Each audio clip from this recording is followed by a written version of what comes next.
শুরুতেই জানিয়ে দেব, সরকার সবকিছু নিয়ে খেলা করছে, অভিযোগ গয়েশ্বরচন্দ্র রায়ের। জানিয়ে দেব, এত কঠিন সময় দেশের ইতিহাসে আর কখনোই আসেনি বলছে মির্জা ফখরুল। এছাড়া রয়েছে, তারেক জিয়াকে দেশে এনে বিচারের আওতায় আনতে হবে বলছে শেখ ফজলে শামস পরশ। জানিয়ে দেব, কারাগারে 13 বিএনপির নেতার মৃত্যুর কারণ জানতে আবেদন নিষ্পত্তির আদেশ। সর্বশেষ রয়েছে, খালেদা জিয়াকে মৃত্যুর মুখে ঠেলে দিচ্ছে সরকার, অভিযোগ মির্জা আব্বাসের। সরকার সবকিছু নিয়ে খেলা করছে, অভিযোগ গয়েশ্বরচন্দ্র রায়ের। বিএনপির স্থায়ী কমিটির সদস্য গয়েশ্বরচন্দ্র রায় বলেছেন, বর্তমান সরকার সেনাবাহিনী, পুলিশ, বিচার বিভাগ সহ সবকিছু নিয়ে খেলা করছে। জাতীয় প্রেস ক্লাবের সামনে বিএনপির নেতা ইশরাক হোসেনের মুক্তির দাবিতে আয়োজিত শ্রমিক জনতা সমাবেশে এসব কথা বলেন। গয়েশ্বরচন্দ্র রায় বলেন, সরকার হাইপো রোগে আক্রান্ত। এই রোগ হলে মানুষ যেমনটা একটা চকলেটের অভাবে বাঁচে না, তেমনই একটা চকলেটের অভাবে যে কোনো সময় এই সরকার পড়ে যাবে।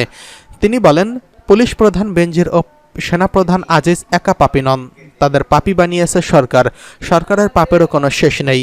বিএনপির এই স্থায়ী কমিটির সদস্য বলেন, বেনজিরের সম্পত্তি ক্রোকের নির্দেশ দেওয়া হয়েছে, কিন্তু তাকে গ্রেফতার করা হচ্ছে না কেন? তার স্ত্রী মেয়ে কেন গ্রেফতার করা হচ্ছে না? অপরদিকে আমাদের কোনো একটা মামলা দিয়েই গ্রেফতার করা হয়। তিনি আরও বলেন, বাংলাদেশে যে রিজার্ভ চুরি হয়েছে সেটি আদায়ের ইচ্ছা সরকারের নেই। নিশ্চয়ই সরকারের লোকজন, নিজস্ব লোকজন এর সাথে জড়িত, তা না হলে সরকার চুপ আছে কেন? এখন পত্রিকা খুললে দেখা যায়, বাংলাদেশ ব্যাংকের গভর্নর বলে এক কথা, দুদক বলে অন্য কথা। ঢাকা মহানগর দক্ষিণ শ্রমিক দলের আহ্বায়ক সুমন ভূঁইয়া সভাপতিতে এবং সদস্য সচিব বদরুল আলম সবুজের সঞ্চালনায় সমাবেশে আরও ছিলেন ঢাকা মহানগর দক্ষিণ বিএনপির আহ্বায়ক মুক্তিযোদ্ধা আব্দুস সালাম, অন্যান্য নেতাকর্মীরা।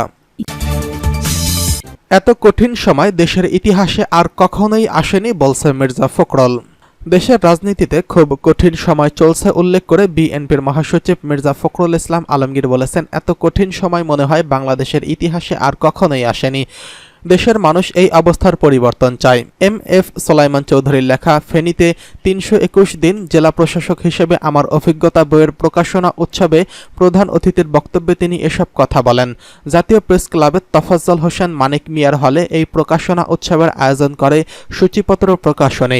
বিএনপির মহাসচিব বলেন, দেশের মানুষ পরিবর্তন চায়, তারা সত্যিকার অর্থে একটি ভালো কল্যাণমূলক রাষ্ট্র দেখতে চায়। এই কারণেই বিএনপির কম ত্যাগ স্বীকার করেনি। বিএনপির নেত্রী বেগম খালেদা জিয়া গণতন্ত্রের লড়াইয়ের জন্য কারাগারে বন্দী রয়েছেন। আজকে আমাদের 60 লাখ নেতাকর্মীকে মিথ্যা মামলা দিয়ে গ্রেফতার করা হয়েছে। সপ্তাহে প্রায় প্রতিদিন আমাদের নেতাকর্মীদের আদালতে হাজির হতে হচ্ছে। প্রায় 1.5-2 বছরের মধ্যে আমাদের প্রায় 22 জন নেতাকর্মীকে রাস্তায় পুলিশের সঙ্গে যুদ্ধ করে নিহত হতে হয়েছে, প্রাণ দিতে হয়েছে। আমাদের 70-এরও বেশি নেতাকর্মী গুম হয়ে গেছেন। তারপরও আমরা হাল ছেড়ে দেইনি। আমরা গণতান্ত্রিক ব্যবস্থা ফিরিয়ে আনার জন্য সংগ্রাম লড়াই চালিয়ে যাচ্ছি। বিএনপি দীর্ঘদিনের লড়াই করছে উল্লেখ করে তিনি আরও বলেন, পঞ্চদশ সংশোধনের মাধ্যমে যখন তত্ত্বাবধায়ক সরকার বাতিল করেছে, আবার দলীয় সরকারের অধীনে নির্বাচনের ব্যবস্থা নিয়ে আসা হলে তখন আমরা এর বিরোধিতা করছি, প্রচুর আন্দোলন করছি। আমরা এত প্রতিকূলতা, এত বৈরী অবস্থা, এত যন্ত্রণার পরেও চেষ্টা করছি মাথা উঁচু করে দাঁড়ানোর। আমরা চেষ্টা করেছি মানুষের সমস্যাকে সমাধান ও সামনে নিয়ে আসার। আমরা রাজনীতিতে খুব কঠিন সময় অবস্থান করছি। এত কঠিন সময় বাংলাদেশের ইতিহাসে আর কখনোই আসেনি। আমরা যারা সত্যিকার অর্থে দেশপ্রেমে উদ্বুদ্ধ হয়ে রাজনীতি করি, তাদের কথা মনে রাখতে হবে। আমরা রাজনীতিকে প্রতিষ্ঠা করার জন্য রাজনীতি করি। তারেক জিয়াকে দেশে এনে বিচারের আওতায় আনতে হবে বলছে শেখ ফজলে শামস পরশ।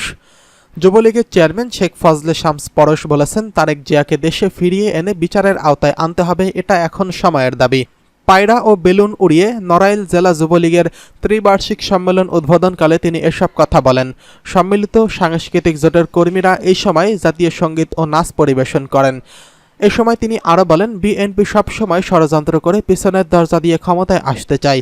যুবলীগ কর্মীরা সজাগ থাকলে জামায়াত বিএনপি সব ষড়যন্ত্র নস্যাৎ হয়ে যাবে।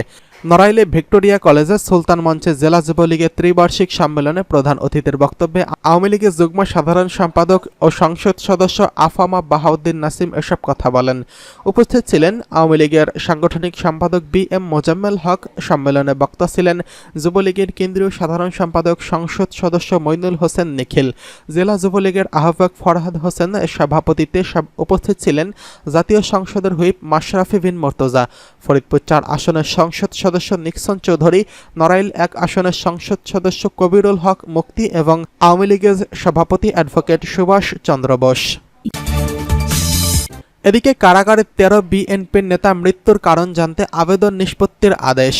রাজশাহী, ঢাকা ও রংপুর সহ বিভিন্ন দেশের কারাগারে 13 বিএনপির নেতাকর্মীর মৃত্যুর ঘটনায় জানতে করা আবেদনে 30 দিনের মধ্যে নিষ্পত্তির নির্দেশ দিয়েছে হাইকোর্ট।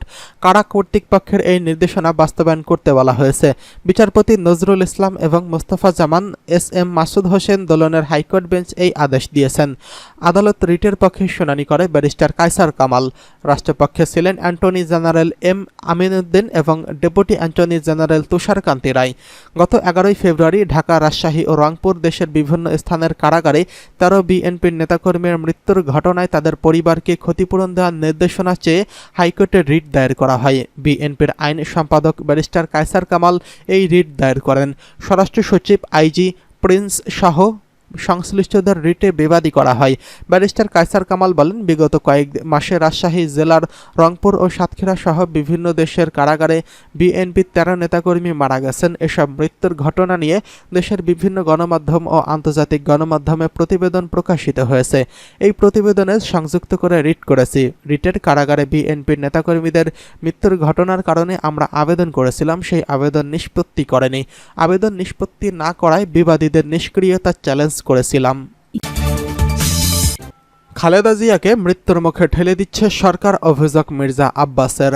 উন্নত চিকিৎসার জন্য বিদেশে যেতে না দিয়ে সরকার খালেদা জিয়াকে মৃত্যুর মুখে ঠেলে দিচ্ছে বলে অভিযোগ করেছেন বিএনপির স্থায়ী কমিটির সদস্য মির্জা আব্বাস। তিনি বলেন, যার বিষয়ে কথা বলছি তিনি খালেদা জিয়া, আমাদের সঙ্গে এখানে নেই। তাকে আমাদের সামনে আসতে দেওয়া হয় না, কথা বলতে দেওয়া হয় না। তার চিকিৎসা যেখানে বাংলাদেশের চিকিৎসকরা আশা ছেড়ে দিয়েছেন, তারা বলেছেন তাকে অবিলম্বে বিদেশে নিয়ে চিকিৎসা করা দরকার। বিএনপির চেয়ারপারসন খালেদা জিয়ার জীবন সংগ্রামের উপর লেখা এক গ্রন্থের প্রকাশনা অনুষ্ঠানে এসব কথা বলেন তিনি। রাজধানীর গুলশানে হোটেল লেকেশরে এই উপলক্ষে এক অনুষ্ঠানের আয়োজন করা হয়। সাংবাদিক মাহফুজুল্লাহর লেখা ইংরেজি গ্রন্থ Begum Khaleda Zia her life her story, Bangla সংস্করণ খালেদা জিয়া জীবন ও সংগ্রাম শীর্ষক আলোচনা গ্রন্থের প্রকাশনা উপলক্ষে এই আলোচনা সভার অনুষ্ঠান করা হয়। 670 পৃষ্ঠার এই গ্রন্থ প্রকাশ করেছে ইতি প্রকাশনা। মির্জা আব্বাস বলেন, বারবার বলার পরেও জেনে শুনে একটা মানুষকে কিভাবে হত্যা করা হচ্ছে এটা ইতিহাসের সাক্ষী হয়ে থাকবে। আজ বিভিন্ন জনের এটা বক্তব্যে উঠে এসেছে এবং আসবে। ইতিহাস সাক্ষী হয়ে থাকবে যে যারা খালেদা জিয়াকে বিদেশে যেতে দিচ্ছে না তারা ইতিহাসে অপরাধীদের মতো থাকবে। যখন সুযোগ আসবে ইনশাল্লাহ তাদের বিচার করা হবে।